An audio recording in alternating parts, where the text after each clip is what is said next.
What's up, everybody? Jessa here from Life at Sycamore Ridge, and we're going to do a little farm walk here and show you what we got going on and talk about what is going to happen in 2023.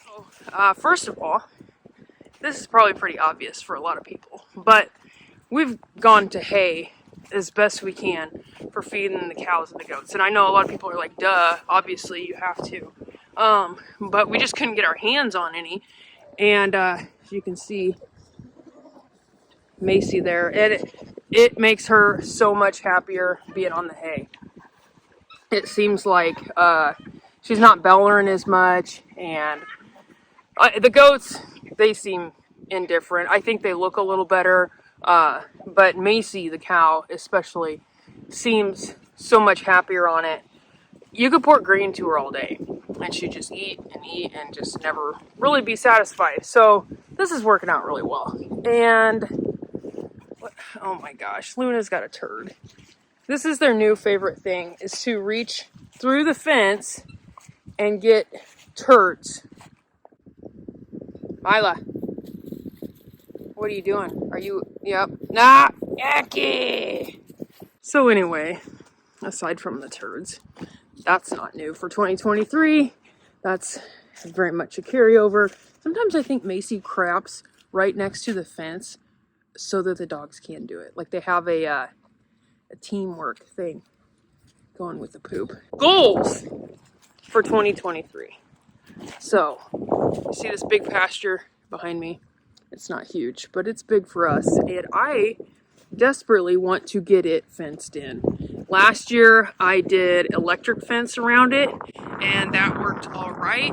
But if you have any experience with electric fence, you know you've got to maintain underneath it. You gotta mow it, you gotta get the weed eater, like you gotta stay on top of it, which is hard to do. I mean, it's a lot, you know. So it didn't happen last year. The fence started faulting out, and the goats started getting out. So I want to put in some corner posts, like some permanent posts, get it fenced in, at least get it started. So fencing is a big one. Also the same with the flower fence. So the flower farm down there, I've got the pallets that I just kind of threw up to try to deter the goats, which did work, in addition to the electric fence. So I've got vinyl fence for the flower farm. That's what I bought it for. That's a lie. I didn't even buy it. I got it for free. That's what I went and got it for, because that was a whole job. And so I really want to get that put up. The pallets, they're falling down. They look kind of sketch. It's not like the welcoming atmosphere that I want at the flower farm. So that is another goal. I've got someone lined up to do that for me. Shout out, plot twist, handyman. I swear I just heard a gun over there. I don't think it's season of hunting anything, but I could be wrong. So shout out to those guys.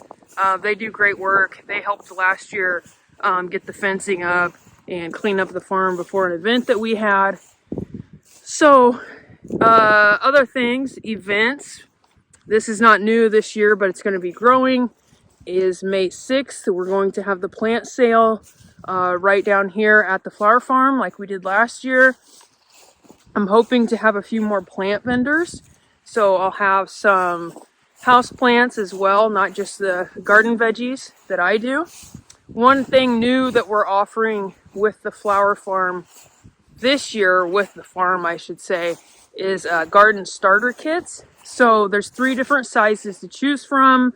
And basically it's like a bundle where you get your plants, a few seeds, you get a little bit of fertilizer, and also you get some kind of tips and tricks from me. I'm going to email everybody that buys a starter kit throughout the season just to kind of give a little advice, a little hand holding, and then I'm available for any questions. I may not know all the answers, but I know where to go to find them if we get to that point. So check those out on the website if that's something that locally you would be interested in. It's a pretty big savings of what I'd be selling the plants for at the plant sale and at the farmer's market and stuff like that. So that's new. Also, I'm selling flower experience. So that's like a flower CSA, bouquet CSA. And that's 5 weeks of flowers, either delivered to a drop-off in Shenandoah or Sydney. You can pick them up here at the farm, or you can just do like 5 visits to the farm and make your own bouquet. So, you know, utilizing that you pick experience, that sort of thing. So that's also available on the website. Again, selling it in advance, it's at a discount because you're helping me in the off season. So we've made our way down here to the flower field. One of the other things I'm doing differently this year is I'm going to have more of this landscape fabric. I got some for Christmas for my brother, and so I'm going to utilize that more. It worked really well last year. I don't think I'll need to use it for everything. You know, the sunflowers, they create their own kind of weed barrier because they throw up a lot of shade once they get going. You just have to kind of weed them until they get a little bit taller, but that's not too hard to do. And you know, if you're growing them for cut flowers, you're planting them close enough together that there's not a ton of space in between them. So that the other thing I hope is I applied for a grant to get a building down here, so we'd have a little retail space, a little storage space. We'll see. I haven't heard anything back yet. And if I don't get it, I have a feeling I'm going to try to get one bought anyway. The grant would be huge financially. That would be a game changer. But if not, it's something I need bad enough that I just need to bite the bullet and bite it myself. Bite it myself. There is that fencing back there I was talking about. Kind of a mess. Probably a little broke up right now. Other thing that I would like to do, these are my dreams, is back here in this corner, I would like to have it for like a hip camp. If that's something you're familiar with. Some friends of mine up by Stanton are doing that. They have really good luck, but they're also right there on Highway 34. So they just have their pasture opened up to camping, basically. I thought about doing that. I don't know if there would be a ton of appeal there. Yeah, you get to camp on a flower farm. That's kind of cool. But I think I might set up the pop-up camper down here and make that all cool in this little kind of secluded, it's not totally secluded, but back here away from everything, so you could rent the pop-up camper. That's a big project, that's a big maybe, but it's just something I've been thinking about, and I think it would be cool. So let me know what you think of that. We've got big plans. We're working with another farm south of us. That's Plot Twist. Handyman, well, they also have a farm, and we've got some ideas so that we can start offering delivery to the Omaha area. They know some people up there that would be interested in vegetables. Already got them signed up for eggs from their farm. We'll have some eggs available. So kind of like a co-op collective sort of thing. So that's something that we're looking at as a possibility for the farm as well. What are you doing, boys? What are you doing? Hey, don't do that. What do you think, Tommy? What do you think, Pa? That's not Pa. Where's Pa? Pa! There he is. One of the other things that we want to do a better job of this year is the rabbit program. And I say program, there was no program last year. I didn't breed the rabbits at all. We had no litters. I sold a few, tried to cut way back on what I had. So now I've really got one rabbit I'd like to sell. She's just like pet, nothing special. She just needs to go, but too small to butcher. So anyway, I have 2 meat does, 2 purebred Flemish Giant does, 1 purebred Flemish Giant buck, a New Zealand doe. She's very pretty, very big. And then I just bought another Flemish Giant doe and another Flemish Giant buck. So I'm kind of ramping back up again, and my mom, who used to raise rabbits, is going to help with that program. So hopefully I'll have a few paint-bird Flemish Giants that I can start selling as well.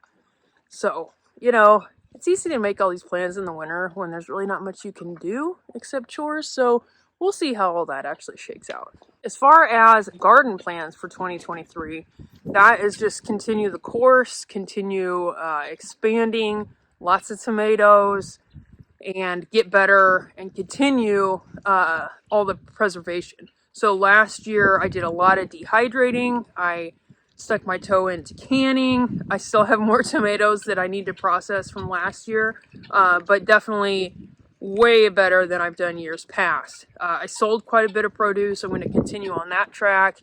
Like I said, we might have possibility of selling some to some folks in Omaha.